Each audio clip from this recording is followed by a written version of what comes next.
Hi, everyone. Hello, candidates and students, audience who are watching us. I'm Ayeshwini Lama, Managing Editor at the Dialog newspaper, and I would like to welcome you to the second round of the town hall debate today. We already held a debate for the Director of Student Experience candidates, and this is our second one here with the Director of Education and Equity candidates. So we have 4 people here in the room. One more is supposed to join us, and there are I think 3 more candidates were unable to make it today. So just to give a brief introduction to what the Student Association Board of Directors does and what the role is, the basic role of Student Association Board of Directors is to be representatives of the students and be their voice and represent student issues. And specifically, the Director of Education and Equity is responsible for bringing forth student issues regarding education matters or equity issues, representing everyone and making sure that the SA and the college is inclusive and representative of everyone. So with this, I would like to welcome the candidates once again and briefly share with you what will happen in this debate today.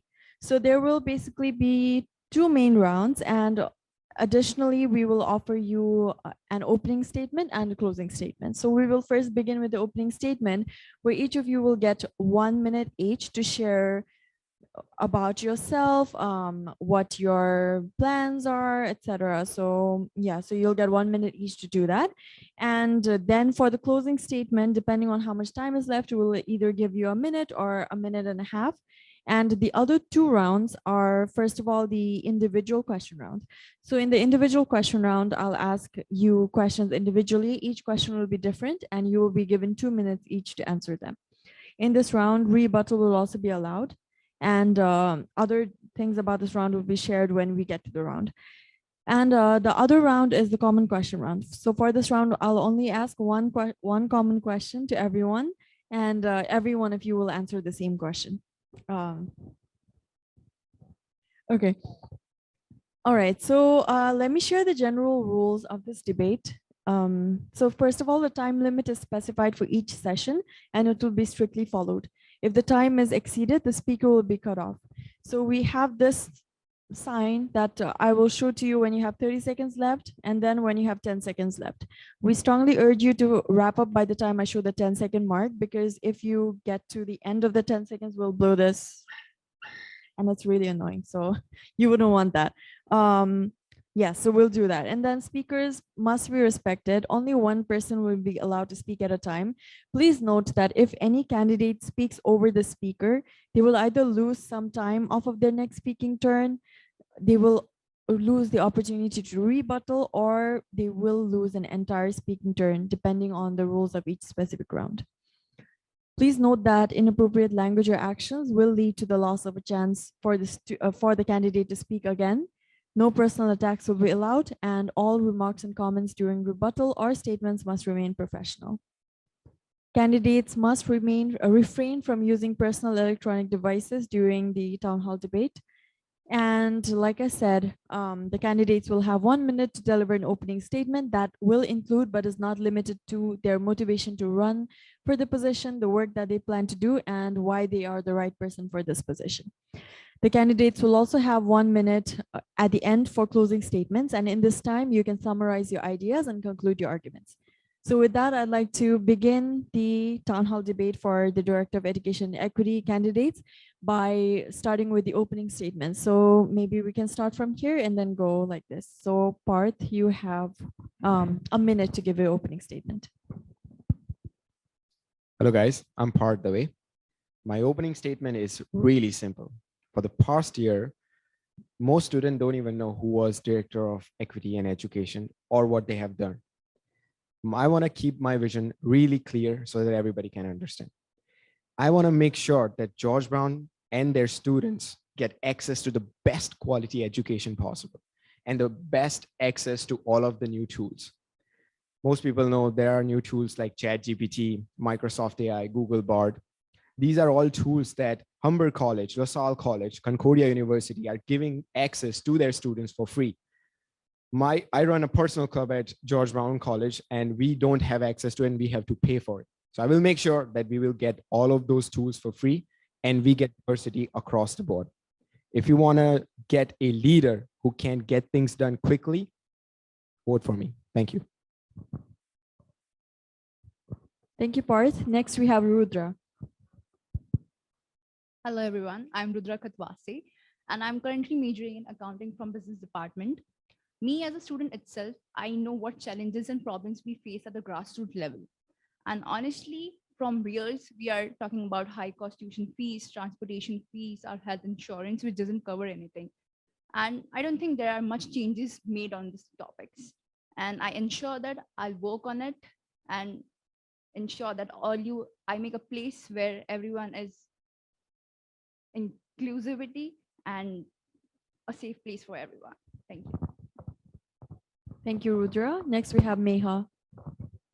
Hello everyone, my name is Meha and I'm super passionate about education and equity. I have talked to several students by being a student ambassador, or whether it be by being a TLC math tutor, or it be by being a event squad member. I have connected to them personally, and I've felt the pain that they are feeling being a student and being one myself. I believe that apart from tuition fees that is rigorously high for all of the international students, we need to ask for all of our rights that undergraduate and the postgraduate students are facing, including the co-op that are unpaid, and we need to build the system that is equal and accessible to all the students of George Brown. Thank you. Thank you, Meha. Finally, we have Mohammed.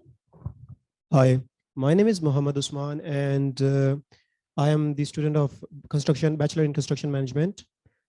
The thing why I'm here is not for the power, but to give a better quality of education.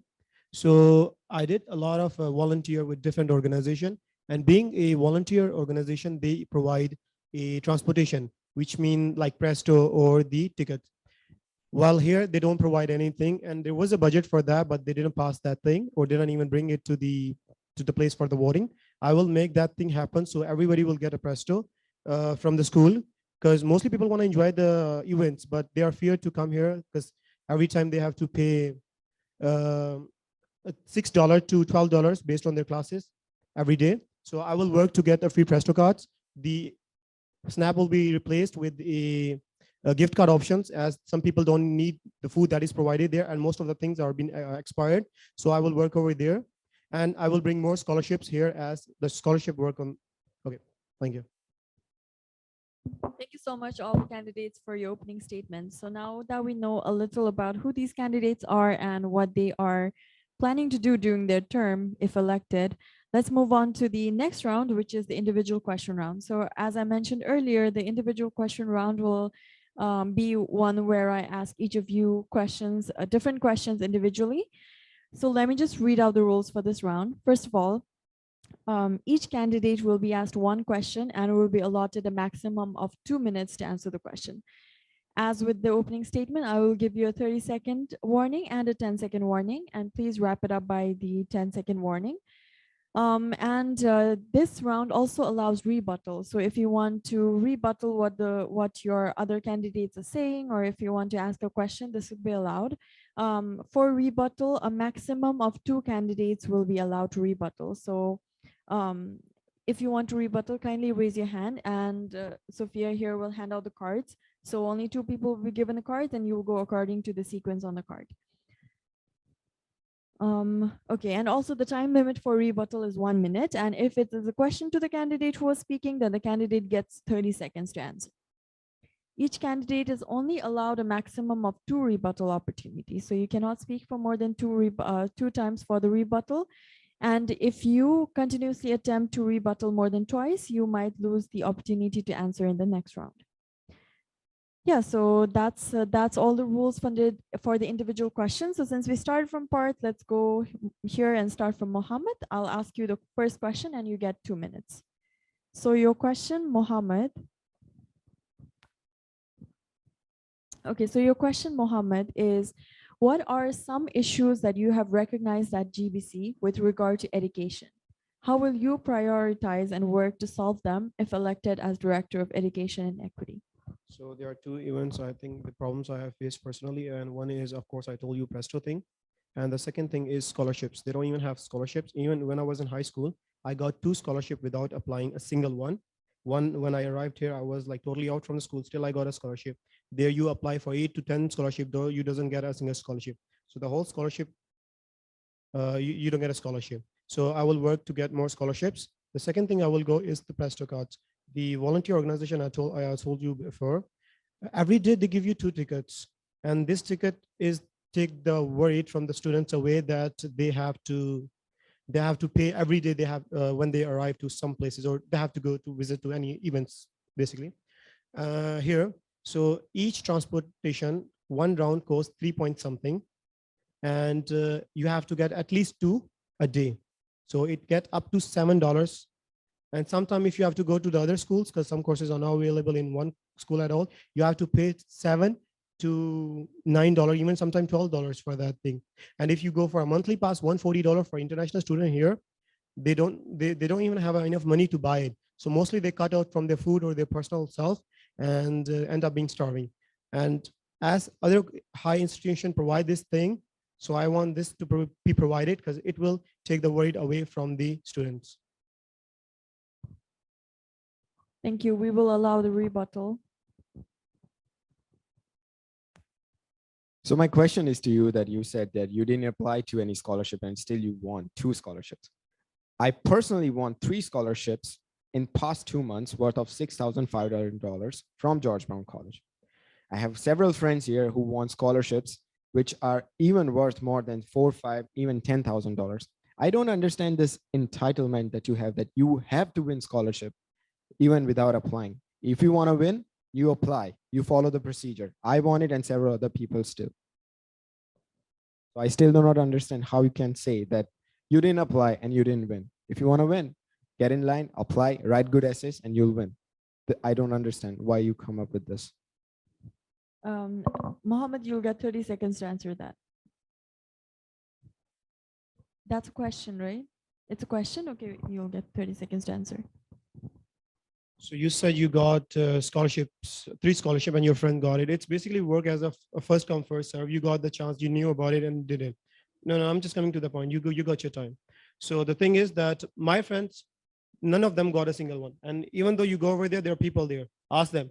90% of them didn't get it. It works as the first come, first serve. Most of the people had a G. This is how it works.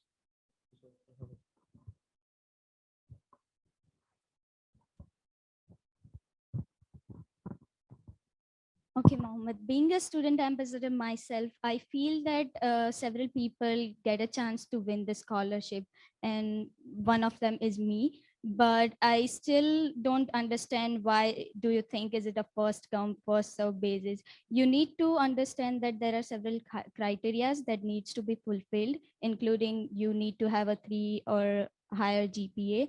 You need to be contributive to the college, and other several criteria needs to be fulfilled regarding the scholarship. So how do you think that it is a first come, first serve basis and not your friends are getting and everyone else is getting? Do you know how many percentage of students are getting that? You got it, of course. A lot of students are fulfilled this thing. First semester was pretty easy. So most of the students got 3.2 above than that. And this is because the money is not unlimited from the scholarship sponsors. They have to be limited person to get it. It's not allowed. You got it, you apply first, like they're 10% applying for it, and you were the first 2% who applied for it, they will give it to you, even though they're equal level. And on that, and I emailed them to one of their representative, and they said that we will not promise you because we have already too much application for that. And I think we are almost over. I got the message from directly to the one who are providing that thing. It's not my work. Thank you. Sorry for that. So we have another candidate, Parsa. Am I right? Okay, so Parsa, you'll be given a minute to give an opening statement. You can talk about yourself, your plans, and why you hope to run, why you're running for this position. Sure, thank you. My name is Parsa Majdol Hosseini. I'm in computer programming and analysis T177 in the 4th semester.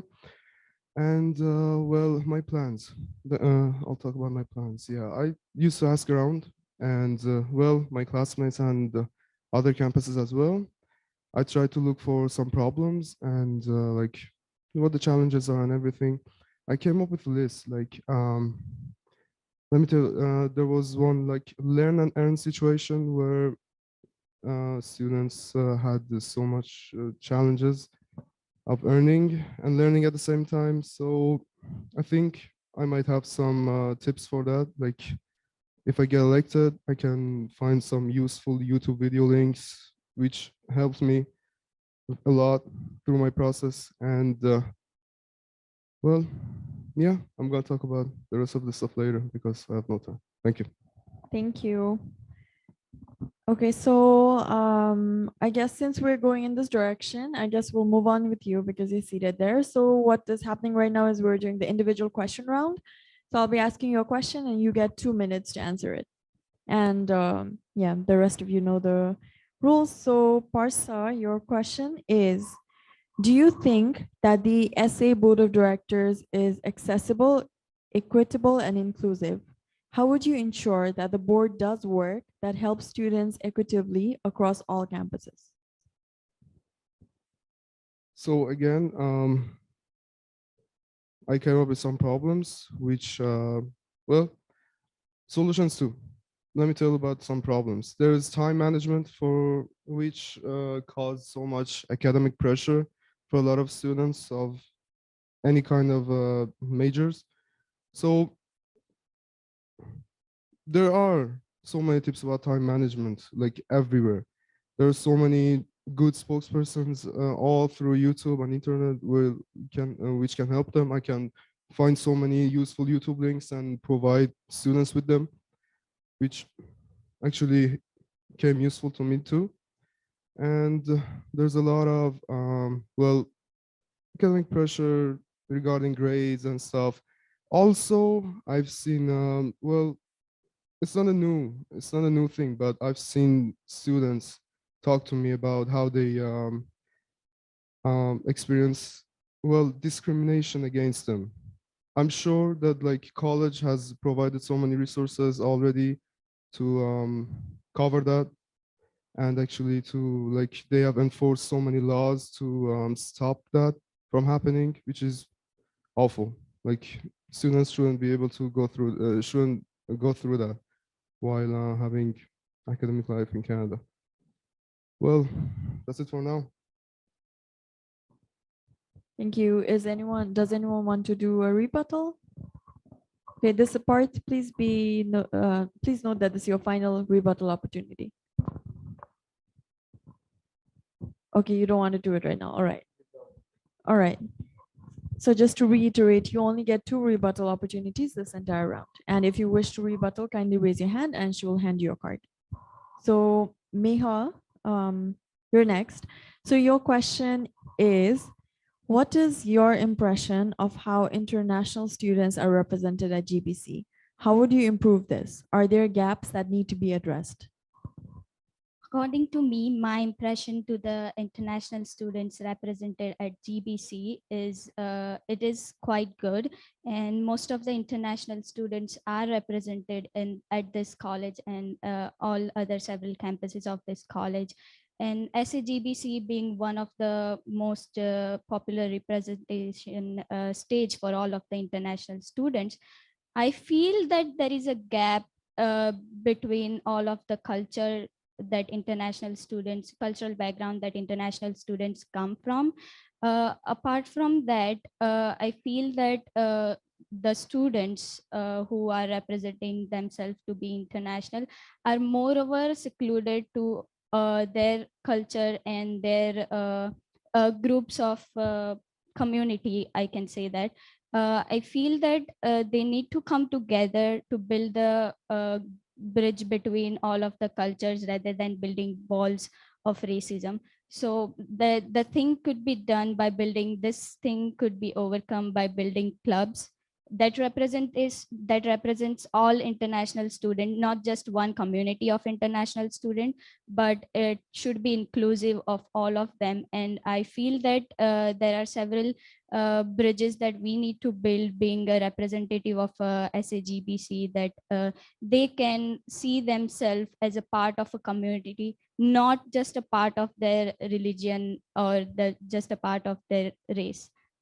So yeah, those are certain gaps, and I believe that I could overcome that by being one of the board members in future.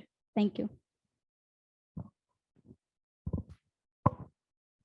As you say that the international students are represented well, but my personal experience, okay, hello, okay.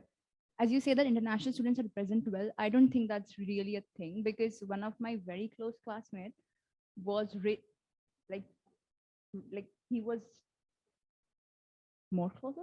Okay. Okay. Should I repeat or it's fine? Okay, so you told that international students are present well, but one of my classmates was faced racism, not just among the students, but the GBG staff did that.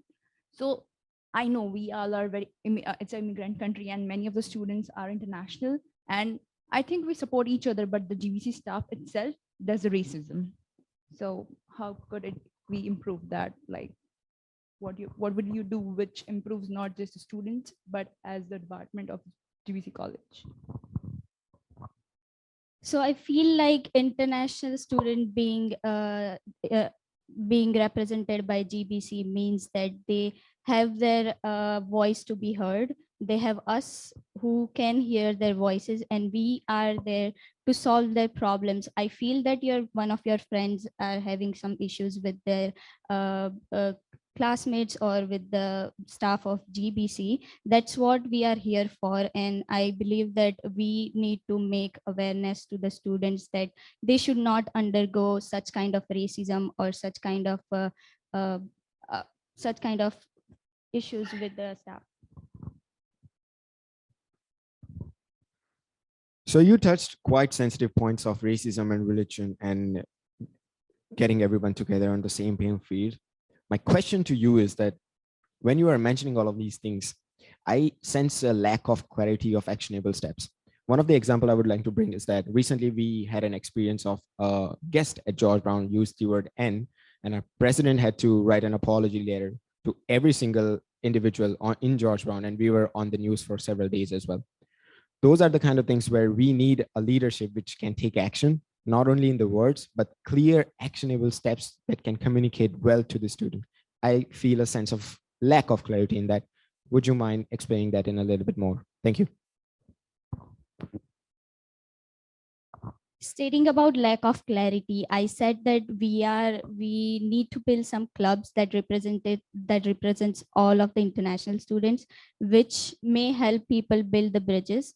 It is about together. It is about being together and make the voice unique. Apart from that, being the use of talking about the use of the N word, the steps are being taken, and the steps are taken, and not to be specific about what steps are taken, but apology is written by the government as well. So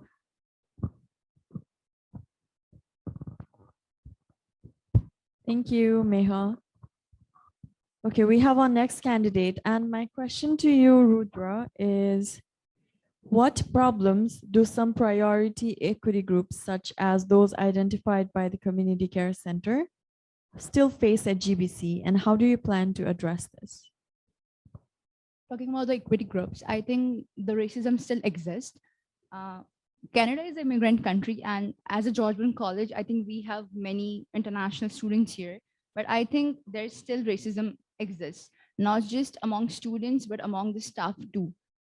How would I address it? I think that the community care group should be more accessible to the students, because I talked to a lot of students and they don't even know about the community groups that's present here, and even the SAGBC facilities they're present here. So I think I would more, make it more accessible to everyone. Thank you. Is there anyone wanting to do a rebuttal? No? Okay, cool. Then we'll move on to Parth. Thank you. So Parth, your question is, GBC still has programs that are fully online or hybrid. Mhm. The pandemic has shown us the benefits and drawbacks of education that is not in person. How would you, as Director of Education Equity, vouch for an equitable education model? I would like to combine the best of both worlds. Offline things have their advantages. Online classes are still more advantageous in some specific cases, depending upon what courses people are taking and depending upon the implications and the side effects of that course. Weighing that into consideration, we need to divide a strategy that is more specific and more custom for certain course. Let me give you a concrete example. I personally am a computer science student, and most of my courses are offline right now. But there are certain courses that can be can be converted heavily useful for students, so that if they are just exclusive online. Recently, Professor Mo started to do that. They stopped taking attendance and they said that you can feel free to join from home. And the attendance overall for that class increased dramatically, about 80%. The class is really odd timely. It's from 6 p.m. to 10. And now, because of that, there is no time limit and anybody can join from wherever. That's why people are joining more. And I think this kind of strategy can be implemented to a lot of fashion courses and a lot of human resources and accounting courses as well, where physical presence is not as much important as the total attendance of the class. So if there are classes which are not getting enough attendance, maybe we should think of implementing things like these. And that's why I think people should vote for me, because I take educated guess estimates, plus on top of that educated guess, we do research on it and then create a strategy which is custom for one. We're not trying to make a statement where it's one size fit for all. We're trying to build solutions which are custom for different individuals and different ethnicity group. Thank you so much.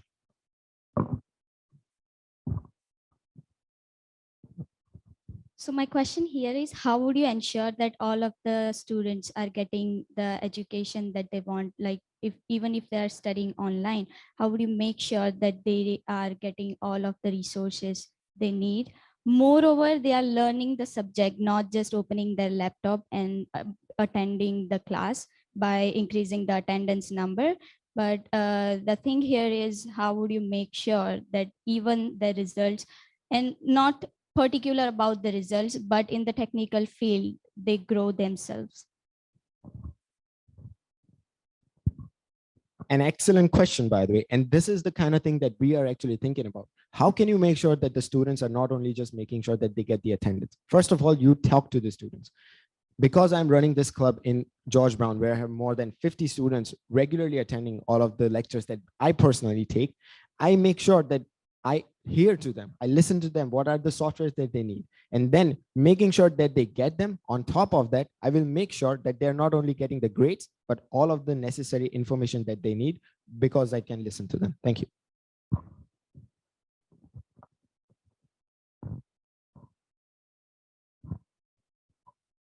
So my question is that you said that you are going to mix up these two worlds together, and some courses you said people are hard to get attending into the class, so you will make it online, if I'm not wrong. So my question is, like, after you pay $2,000 per course, 100 to 15 to 2,000 courses for main courses that will help you in the future, why would people prefer online when they can have offline in the school with the teacher presence? Because we all humans, and we know that personally, I never pay attention in online classes. Most of us, like, I have the topper friend in my class, 80 to 90% of the students don't pay attention, and the one who are pay attention in the screen, they just sit in front of screen doing something else. So main courses that will be helpful for you. I'm in construction, right? Tomorrow they will make bridges, things like that. They don't have efficient knowledge because they never pay attention. It's just like the marks from ChatGPT, or as you said, AI will get the question. Personally, not to be pointed at somebody, a lot of quizzes, my friends, they just copy and paste from the ChatGPT and end up doing the thing. So my question is, how can you make it that you will provide ChatGPT all of these things and people will not misuse it during the test or exam in online classes? And the second question is, after paying it $2,000, why would person get the... I think your mental model for education is not extremely clear. Let me get it clear. $2,000, you are paying for education. You're not paying for offline or online classes. If you're getting the education, no matter what is the mean, that's the end of the day. If you're getting the education, you should get it. Now, your question is how we should stop people from using ChatGPT. And that's why we have academic integrity policies. That's how you stop them. That's already been taken care of. So that's nothing new. Thank you.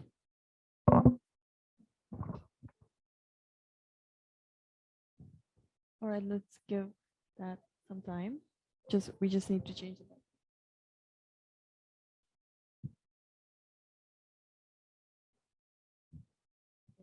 All right, thank you, everyone. You had many insights to share, and thank you for sharing all the answers to the question, and also including, what you plan to do as a Director of Education Equity if elected.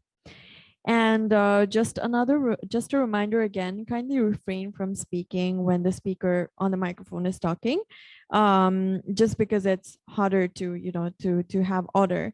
But yeah, with that, I know we still have a lot of time, and we were actually originally planning to do student questions with a room of students, but because we don't have student questions, I would instead like to ask you other questions like related to things that you have already talked about, or also just general questions in general to continue this round. And all the rules will remain the same, but I would like to reduce the time for answering questions from 2 minutes to 1 minute. So since we started with Mohammed, right? We started with Mohammed, right, in this round. So we'll start from Parth this time. All right, so Parth, just give me a second.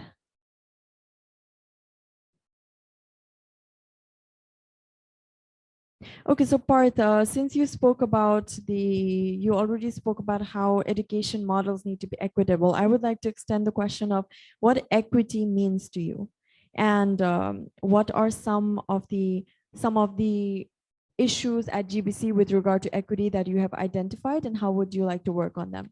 The first issue that I am seeing right now is that lack of seriousness.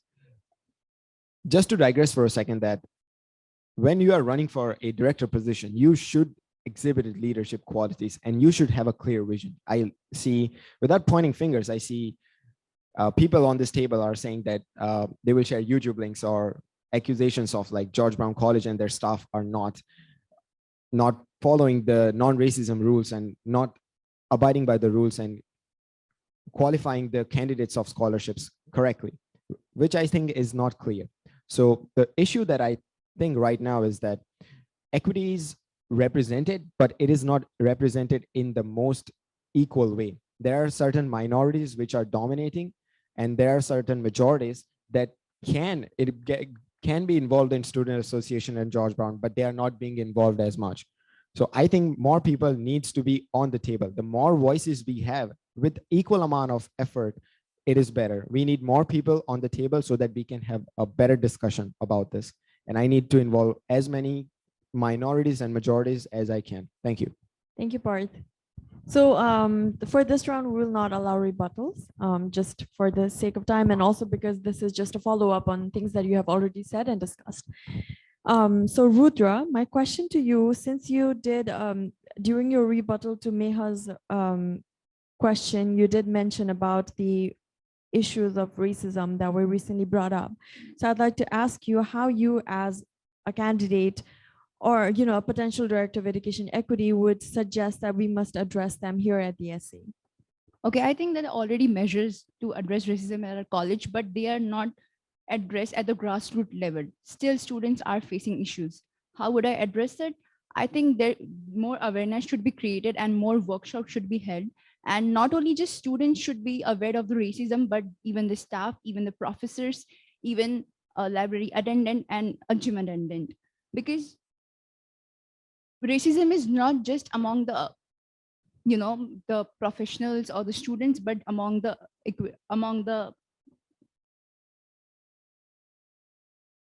All right, thank you. Thank you. So for Meha, during the question where you were asked about how international students are represented, you mentioned that international students are represented well here at the SA. So, however, what gaps can you identify and how would you work to do more for them? So as I said, all of the international students are very well represented at SA. The gaps I feel about international students being represented is they are there, but they are not united together, as in the cultural barriers are a thing, financial status might differ. And I believe that all of the international students should come up together regardless of their color, caste, race, or gender, as well as a financial status, by using all of the resources that SA has to provide, including clubs, community care center, where you can get resources to help yourself build and grow. Even the SNAP helps your SNAP helps you to overcome your food insecurity, as well as you can take advantage of all of the events that we are having here at SA. Thank you. All right, thank you, Meha. For Parsa, my question to you is, how will you work with the rest of the Student Association Board of Directors to ensure that education equity, which is your responsibility, needs of the students are met? Well, to keep it short, I'll try my best. To keep it long, well, I'll have to do some reports. Well, a lot of them. I have to come up with problems that students may face. International or domestic, it doesn't matter. I have to ask around. I have to go to other campuses. I'll try my best to just make reports and everything. And yeah, I'll try to come up with solutions as much as I can. And well, that's pretty much it. Thank you. All right, so our final candidate, Mohammed. As a follow-up to what you said about how you wish to work for scholarships, providing more scholarships to students, I would like to ask you, do you think that this is an equity issue, or do you think this is more of an issue of the number of scholarships given out? And what are your suggestions on how this can be made more inclusive or more accessible to students? Yeah. So for that thing, the scholarship thing work as the rich people, like the one they give you scholarship and in return they get tax deduction, same like how political donation works.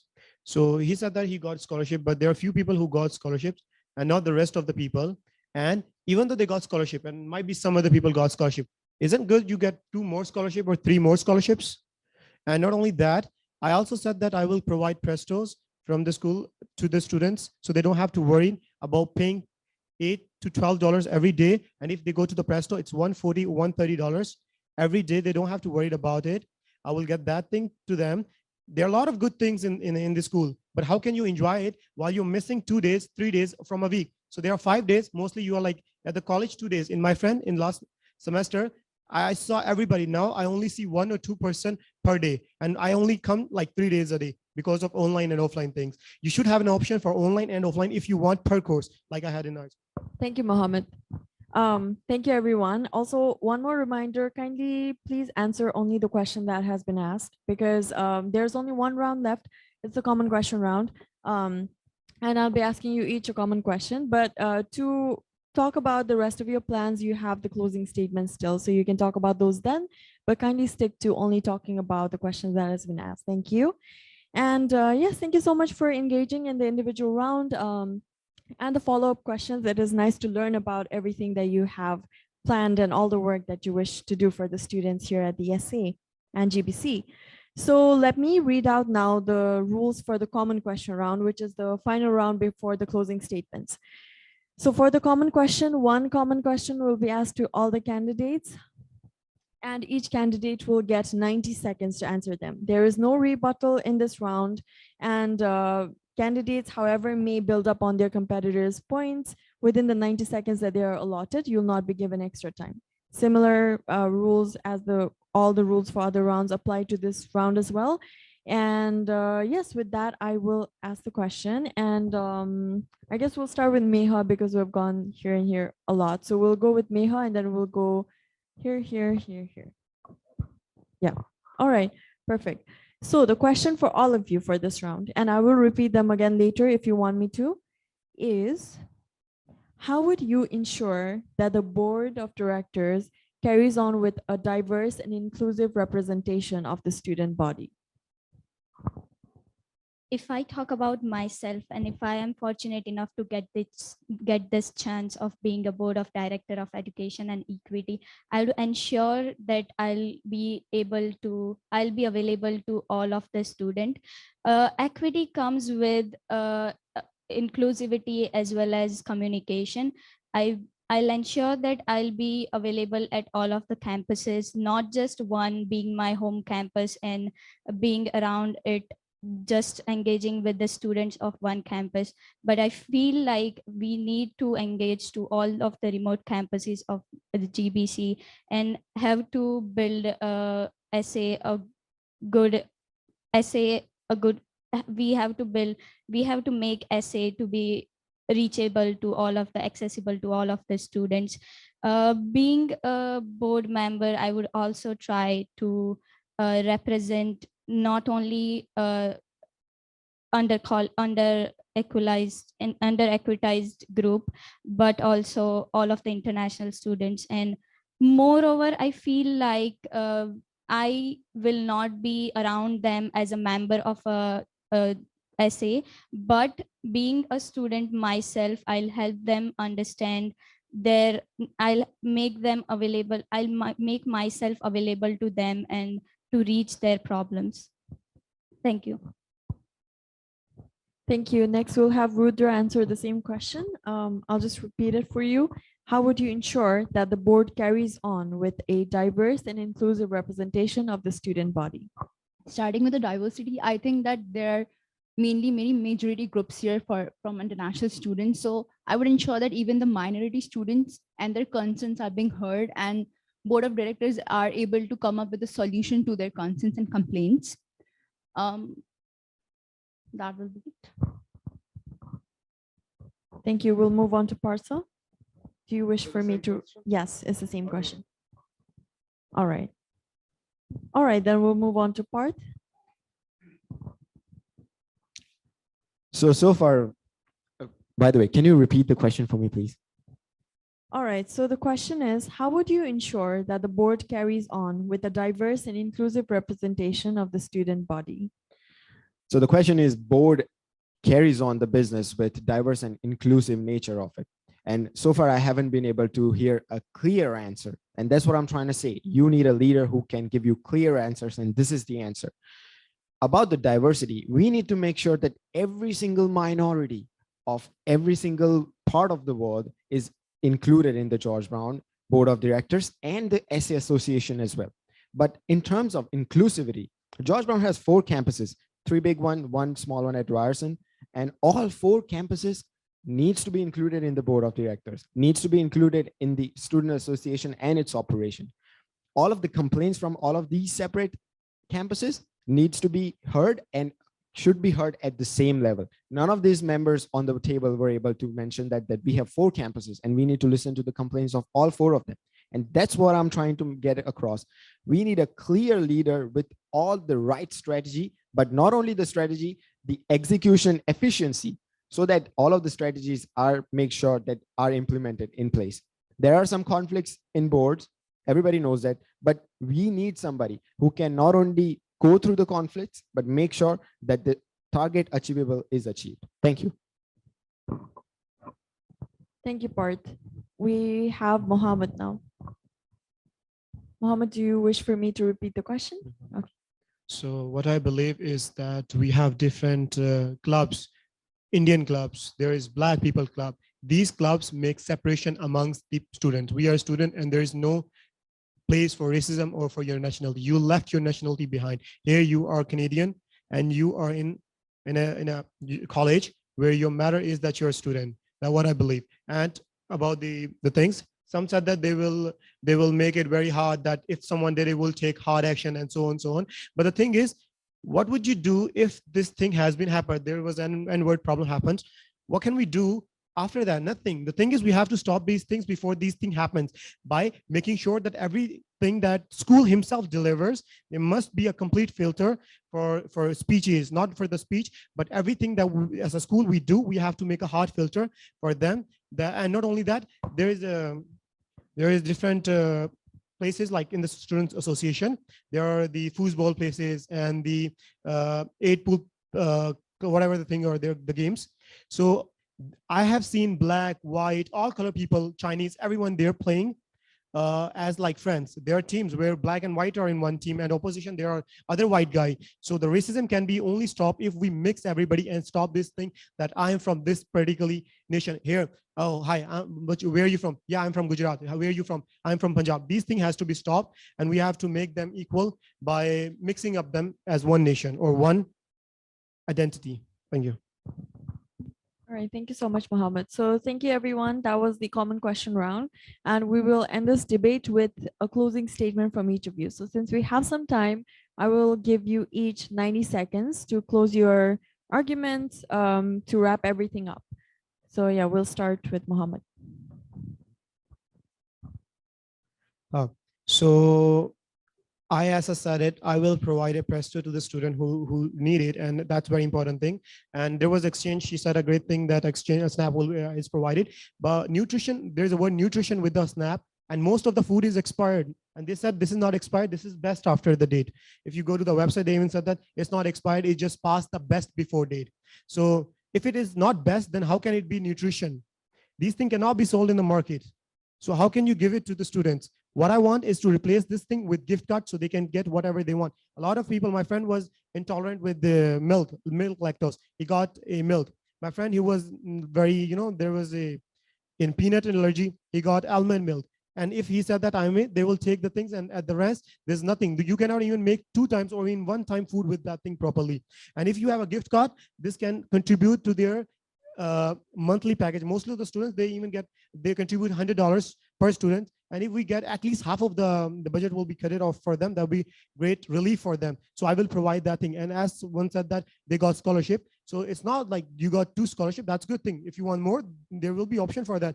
And most of the scholarship that were provided, they are like Black people scholarship, Chinese language scholarship, and so many scholarship. And as for not being racist, none of you guys can fall under more than 2 scholarship category. So if you're not fall under 2 scholarship categories, how can be there is like one nation, no racism? There is like, if you are Black, you will get this thing. I'm not Black, so I'm like being racist or something.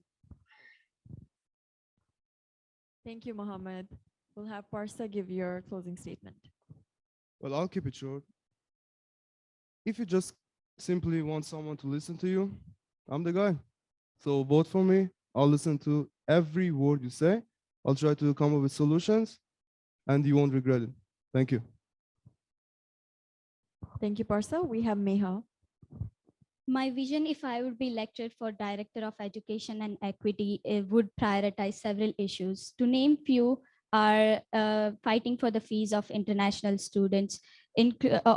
Also, we need to demand for paid co-ops, and as well as inclusivity of all under recognized communities. And moreover, we need to overcome all the mental health issues and the barriers that it has by making them aware about all of the resources that SA has to provide. Also, there are in total 7 campuses where I would be available to all of the students in person, being a student myself. And so if you want me to represent your voice forward, it would be great for your support. Thank you, Meha. We have our next candidate, Rudra. I believe that every student deserves the same opportunity to succeed, regardless of their race, ethnicity, gender, socioeconomic status, or sexuality. I will work tirelessly to ensure that all our education system is inclusive and equitable, and that the students from all backgrounds have access to all the resource and support they need to thrive.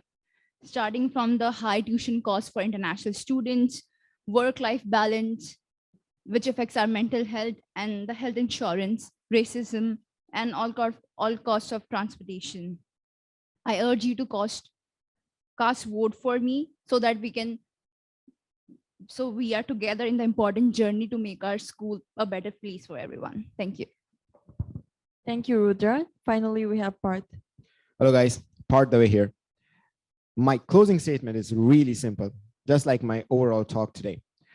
If you want a leader who is really clear in his vision, excellent in his execution, I'm the man. If you need somebody to make sure that the diversity is maintained and increased, the equity is maintained, and the education opportunities for all across campuses is increased, I'm the man. And I can prove it. I'm not just saying this, the words. For the past 3 months, I have been getting good co-op opportunities from big companies like IBM, Scotia, and Spotify.